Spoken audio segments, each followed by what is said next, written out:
에베소서 2장 14절로 18절까지의 말씀입니다. 그는 우리의 화평이신지라 둘로 하나를 만드사 원수된 것 곧 중간에 막힌 담을 자기 육체로 허시고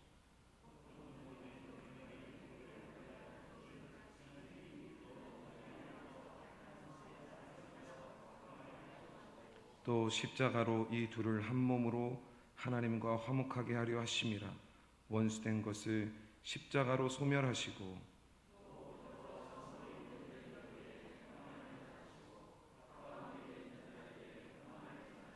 함께 읽습니다.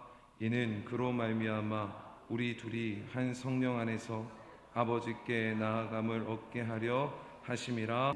할렐루야. 여러분은 복음을 아십니까? 저는 예수님께서 저를 위해 십자가에 달려 죽으셨다는 사실도 믿고 십자가 보혈로 저의 모든 죄를 용서해 주셔서 하나님의 자녀가 되었다는 사실도 분명히 믿습니다. 하지만 여전히 저는 제가 복음을 이해하지 못하고 있다는 생각도 합니다. 왜냐하면 이렇게 고난주간을 보내면서도 그리스도의 십자가 그 은혜가 저에게 엄청난 감동으로 다가오지는 않는 것 같습니다. 주님의 고난이 정말 감당할 수 없는 은혜로 저에게 다가온다면 제가 참 많이 변했을 것 같은데 여전히 변하지 않는 것을 보면 여전히 미워하고 여전히 원망하고 여전히 다른 사람들에게 불평을 늘어놓는 저의 모습을 보면 나를 위해 하나님이신 예수 그리스도가 십자가에서 죽으셨다고 하는 이 놀라운 복음을 제가 제대로 알고 있는 걸까 하는 생각이 들 만큼 고난주간을 보내는 저의 마음이 너무 담담해요. 여러분, 어떻게 하면 좀 더 생생하게 복음을 알 수 있을까요? 이것이 신앙생활을 하는 우리 모두의 고민이고 또 의문이 아닐까 싶습니다. 그동안 한국 교회는 복음의 능력을 경험하는 길로 두 가지를 말한 것 같습니다. 하나는 신비한 체험입니다. 성령님께서 강권적으로 역사하셔서 그래서 그 앞에 어쩔 줄 몰라 하며 주님 앞에 모든 죄를 회개하는 그 역사가 한 번이라도 일어난다면 그 체험으로 인해 사람이 바뀌니까 그런 은혜를 기대하라고 그렇게 가르쳤습니다. 그런가 하면 복음의 능력을 경험하는 또 다른 방법으로 축복과 형통을 이야기했습니다. 우리의 삶이 형통하고 모든 일들이 다 잘 되면 하나님의 사랑을 알게 될 거라고 했습니다. 물론 중요하지요. 필요합니다. 그래서 변하는 사람도 있습니다. 하지만 저는 어쩌면 교회가 바로 그런 것들을 이야기하다가 신비한 체험이나 잘 되는 것, 형통한 것을 쫓다가 오히려 주님이 말씀하시는 가장 중요한 것을 놓친 것은 아닌가 하는 생각을 했습니다. 오늘 설교의 결론을 먼저 말씀드리면 오늘 본문 말씀을 통해서 제가 어렴풋이나마 깨닫는 것은 우리가 용서할 수 없는, 용서하고 싶지 않은 사람을 용서할 때 비로소 예수님께서 나를 위해 십자가에 달려 죽으신 것이 얼마나 엄청난 사건인지를 알 수 있다는 것이었습니다. 그러니까 용서를 몰라서 용서를 못하는 것이 아니라 사실은 우리가 용서하지 않아서 하나님의 용서를 깨닫지 못한다는 말이지요. 너무 어렵지요? 새벽부터 뭔 말인지 모르겠다는 표정이신 것 같습니다. 죄송합니다. 조금만 더 인내하며 들어주시면 좋겠습니다.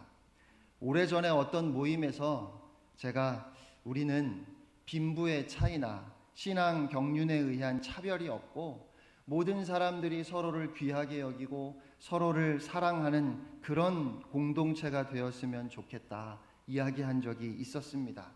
그렇게 어려운 사람들, 약한 사람들도 모두가 다 하나가 되어서 신앙생활을 할 수 있으면 좋겠다는 말씀을 드렸더니 어떤 집사님께서 아주 단언하며 말씀하셨습니다. 에이, 안 돼요. 세상에 그런 교회가 어디 있어요.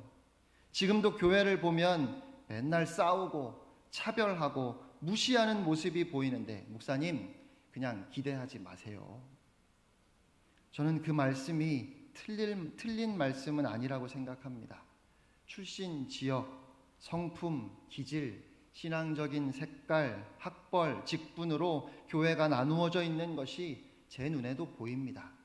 그뿐 아니라 몇 년만 함께 신앙생활을 하다 보면 이 사람 저 사람과 반목의 골이 깊어지고 함께 있는 것이 불편한 사람들이 한 명, 두 명 늘어나게 마련이어서 종종 아무도 모르는 곳에서 조용히 신앙생활하고 싶은 마음이 들 때가 있어요. 아무도 모르는 곳에서 불필요한 감정 낭비 없이 신앙생활을 하면 좋겠다는 생각을 여러분도 하시고 저도 한다는 말이지요. 그게 현실이에요. 그런데 저는 그래서 교회는 그렇게 될 수 없다고 말하는 것은 복음의 능력을 모르는 것이고 또 복음의 능력을 과소평가하는 것이라고 생각합니다. 오늘 본문에서 사도 바울이 에베소의 성도들에게 말하고 있는 요구와 기대는 제가 교회를 향해 가지고 있는 기대보다 훨씬 더 무모하고 말이 안 되는 것 같습니다. 이방인과 유대인이 어떻게 하나가 될 수 있습니까? 이건 불가능한 일입니다. 유대인들이 누구입니까? 그들은 태어날 때부터 하나님께 선택받은 유일한 하나님의 백성이라고 생각했습니다. 그래서 이방인들과는 철저하게 구별되었던 사람들입니다. 경건한 유대인들일수록 이방인들과 상종하지 않았습니다. 그들은 공공연하게 이방인들을 가리켜서 개라고 불렀습니다. 함께 있는 것조차 불편하고 아주 혐오스러운 존재라는 말입니다. 그렇게 유대인들에게 이방인들을 향한 경멸이 있었습니다. 바로 종교적인 열심과 민족적인 긍지 때문에. 그래서 그들은 이방인들을 사람 취급도 하지 않았고 이방인들과 함께 말을 섞는 것조차 부정한 일이라고 생각했다는 것이지요. 그러면 이런 유대인들을 이방인들은 어떤 눈으로 보았을까요? 있는 대로 잘난 척을 하면서 자기들만 특별한 줄 아는 그 유대인들이 얼마나 못마땅했겠습니까? 어쩌다가 손이라도 스치면 마치 못 만질 것을 만진 것처럼 너무 불쾌해하고 어딘가에 가서 손을 씻는 그들을 볼 때마다 얼마나 미웠을까요? 그렇게 싫으면 지들끼리 자기 나라에서만 살면 될 것을 왜 남의 나라에까지 들어와서 이렇게 별스럽게 구느냐는 말입니다. 그렇게 전혀 이방인들과 상종하지 않을 뿐만 아니라 이방인들을 인간 취급도 하지 않고 경멸하듯 쳐다보는 그들의 눈초리가 너무 싫었습니다. 그런데 그런 이방인들이 복음을 들었습니다. 십자가 하나님의 사랑을 경험했습니다. 유대인들도 복음을 들었습니다. 예수 그리스도를 메시아로 받아들이는 사람들이 늘어났습니다. 하나님께서 인간을 사랑하셔서 독생자를 주셨다고 하는 그 복음에 그들은 모두 다 감동했고 감사했습니다. 하나님의 능력을 경험했고 하나님의 사랑을 확인했습니다. 그래서 그들이 변했습니다. 유대인들도 하나님과 화목하게 되었고 이방인들도 하나님과 화목하게 되었다는 것이지요. 신앙이란 하나님과의 관계 회복을 의미하는 것이니까 여기까지만 하면 괜찮습니다. 이때까지는 괜찮았어요. 유대인들도 예수 그리스도를 메시아로 믿고 영원한 하나님의 나라를 바라보며 살 수 있게 되었고 하나님을 알지 못했던 이방인들도 예수 그리스도를 통해 하나님 아버지의 사랑을 깨달아서 감동하고 변했다는 말입니다. 이게 복음이잖아요. 이게 신앙이잖아요. 이것만 하면 되는 것 아닙니까? 모두 다 예수 그리스도를 믿었으니까요. 하나님과 화목하게 되었으니까요. 그러니까 이제 유대인들은 유대인들끼리 하나님 잘 섬기면 되고 이방인들은 이방인들끼리 하나님 잘 섬기면 되는 겁니다. 우리가 생각하는 신앙의 본질은 바로 이것, 하나님과의 관계 회복이니까요. 은혜 안에서 영원한 하늘의 기업을 소유한 하나님의 자녀로 믿음을 지키며 살아가면 되는 겁니다. 이것이 그동안 교회가 가르쳤던 것입니다. 하나님과의 인격적인 관계를 강조하며 그 인격적인 관계 회복이 바로 구원이니까 바로 그 일에 우리의 온 마음을 쏟아야 한다 가르쳤습니다. 그거면 된다고 생각했습니다. 그런데 오늘 본문에서 사도 바울이 전하는 말은 그런 이해와는 전혀 다른 것입니다. 우선 바울은 이방인과 유대인 모두가 다 예수 그리스도의 피로 죄사함을 받고 하나님의 자녀가 되었음을 인정했습니다. 그리고 이제 오늘 본문에 바울이 하는 말을 한번 주목해 보시기 바랍니다. 14절 말씀입니다. 그는 우리의 화평이신지라 둘로 하나를 만드사 원수된 것 곧 중간에 막힌 담을 자기 육체로 허시고. 여기서 중간에 막힌 담이란 성소와 지성소를 나누는 휘장을 의미해서 하나님과 인간 사이에 막힌 담을 그리스도께서 허셨다 보는 사람들이 있습니다. 하지만 성경을 보면 어디에도 성소와 지성소를 나누는 휘장을 중간에 막힌 담이라고 표현하거나 설명한 말씀이 없습니다. 중간에 막힌 담은 하나님과 인간 사이에 막힌 담을 의미하는 것이 아니라 이방인과 유대인 사이에 막힌 담을 의미하는 것으로 보는 것이 맞을 겁니다. 예루살렘 성전에는 이방인들의 뜰이 있어서 거기에서 유대인들이 제사를 지내는 그 뜰로 들어가면 죽임을 당하게 되어 있었습니다. 그래서 이방인의 뜰과 유대인의 뜰을 가로막고 있는 그 담, 그것이 중간에 막힌 담입니다. 그러니까 중간에 막힌 담을 주님께서 육체로 허셨다는 말씀은 유대인과 이방인 사이의 구분을 없애버리셨다는 의미입니다. 그렇다면 바울은 정말 엄청난 선언을 하는 것입니다. 예수 그리스도의 죽음은 하나님과 우리 사이를 화목하게 한 사건일 뿐만 아니라 모든 인간과 인간 사이를 화목하게 해서 그래서 모든 사람들이 하나가 되게 하는 사건으로 이방인도 유대인도 자유인도 노예도 여자도 남자도 가난한 자도 부한 자도 모든 민족 모든 나라들을 하나가 되게 한 사건이라고 오늘 우리에게 전하고 있는 것입니다. 하나님의 사람들은 하나님과의 관계만 회복하면 되는 것이 아니라 사람과 사람 사이의 관계도 회복해야 하는 겁니다.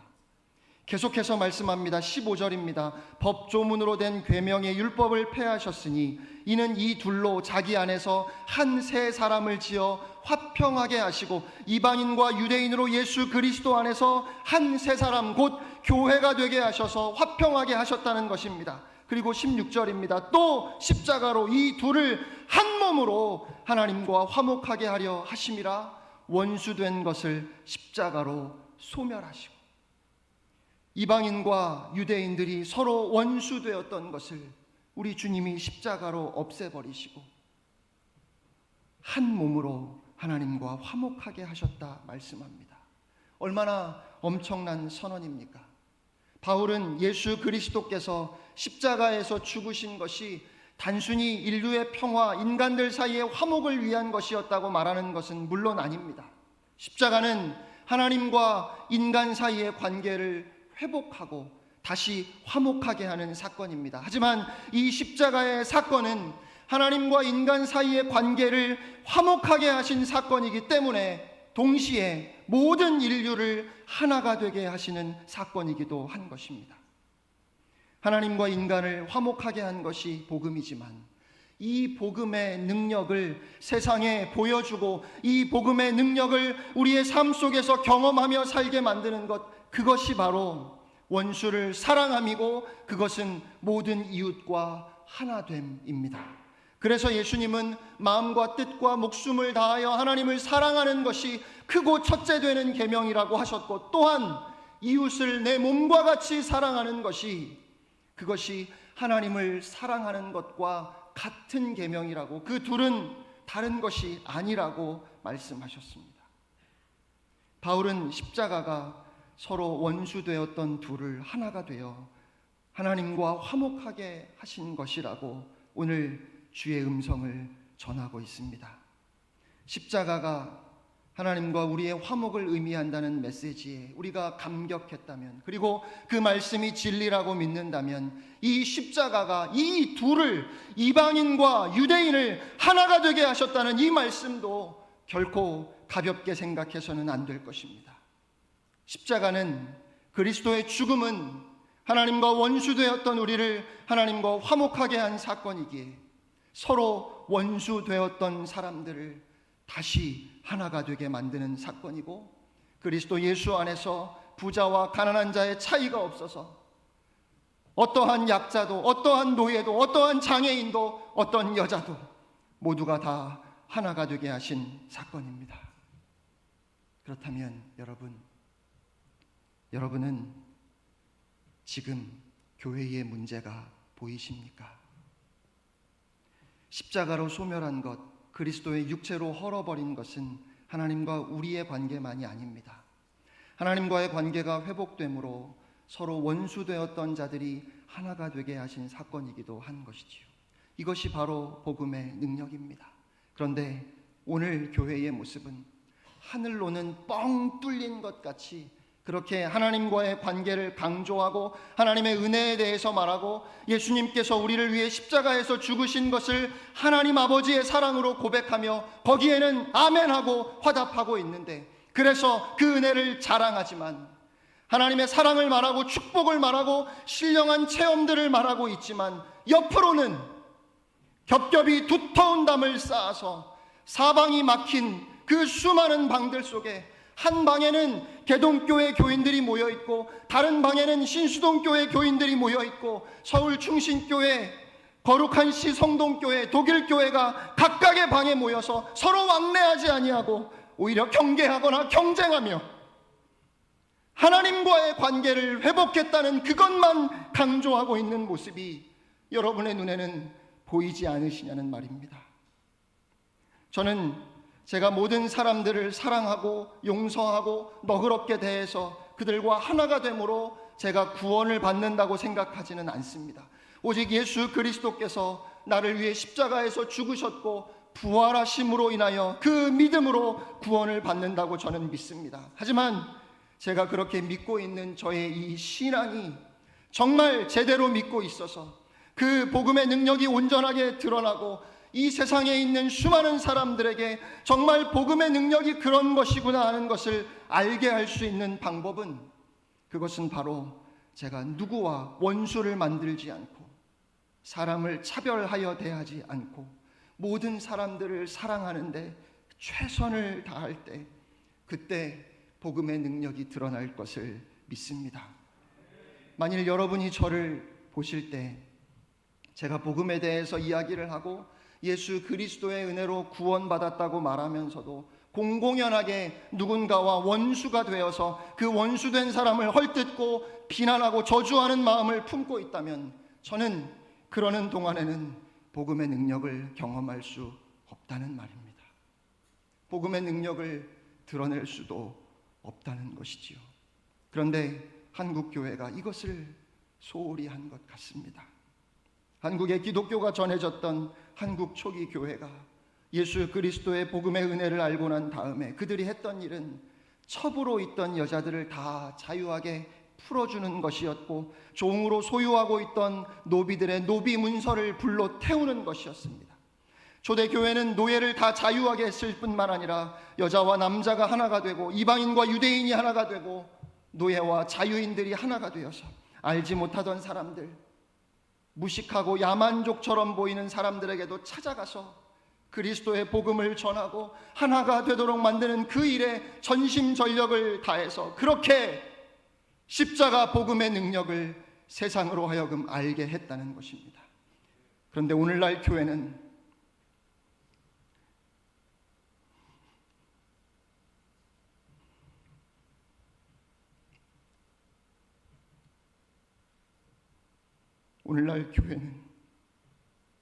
아무도 용서하지 않습니다. 누구도 품으려고 하지 않습니다. 오히려 교회가 가지고 있는 그 지극히 이기적인 욕심 때문에 이웃 주민들과 싸우는 모습을 볼 수 있고, 그리고 그것은 세상 사람들의 눈에 우리가 전하는 복음이, 우리들 교회가 가짜임을 보여주는 너무도 분명한 증거처럼 보여지고 있다는 것입니다. 윌리엄 윌버포스는 1780년에 21살의 나이로 영국 의회의 의원이 되었습니다. 그리고 1785년 그가 25살이 되던 해에 복음을 받아들이고 그리스도를 구주로 영접했습니다. 그렇게 거듭난 후에 1788년부터 영국에서 노예 해방을 위해 그는 싸우기 시작했습니다. 수많은 핍박과 위협에도 굴하지 않고 우리가 그리스도의 복음을 알고 이 나라가 진정 하나님을 섬기는 하나님의 나라라면 노예를 해방시켜야 한다고 싸웠습니다. 복음의 능력은 노예와 주인, 인종의 벽을 깨야 한다는 확신 때문이었습니다. 그는 해마다 싸웠습니다. 그리고 마침내 1807년 19년 만에 영국에서 노예 제도가 폐지되었습니다. 이것이 복음의 능력입니다. 제가 확신하기에는 윌버포스가 하나님의 용서를 그 몸으로 느끼며 전율했던 날은 노예 제도가 폐지되어지고 모든 노예가 자유하게 되는 그 법이 통과된 날이었다고 생각합니다.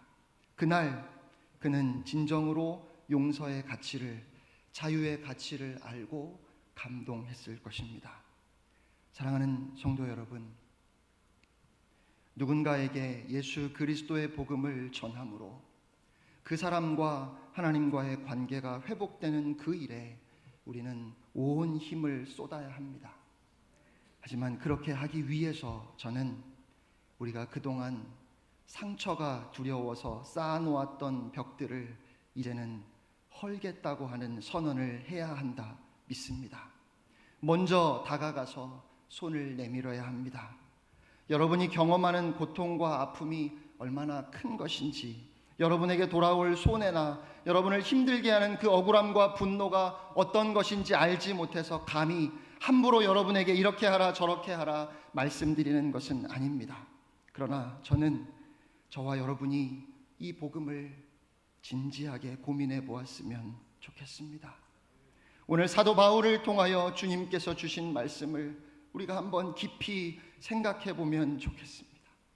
도대체 이 복음이 얼마나 위대한 것이기에 서로 원수가 되었던 이방인들과 유대인들 사이에 그 담을 헐어서, 원수되었던 담을 헐어서 하나가 되게 할 수 있는가?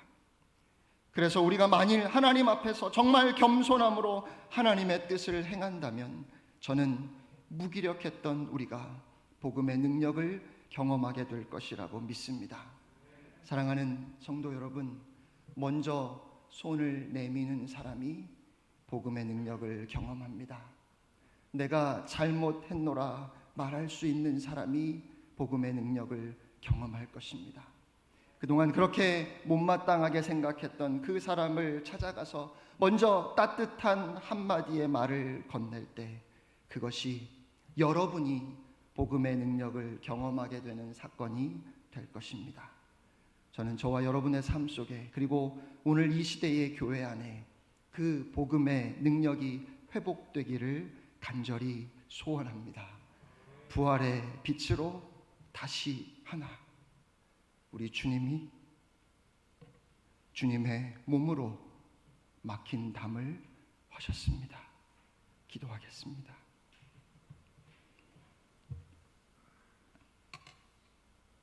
하나님, 용서하지 못했고 용서할 수 없었던 그 사람을 용서함으로 원수 되었던 우리를 용서하신 그 하나님 아버지의 사랑을, 그 십자가의 은혜를 가슴 절절히 경험하는 우리 모두가 되게 하옵소서. 예수님의 이름으로 간절히 기도드립니다. 아멘.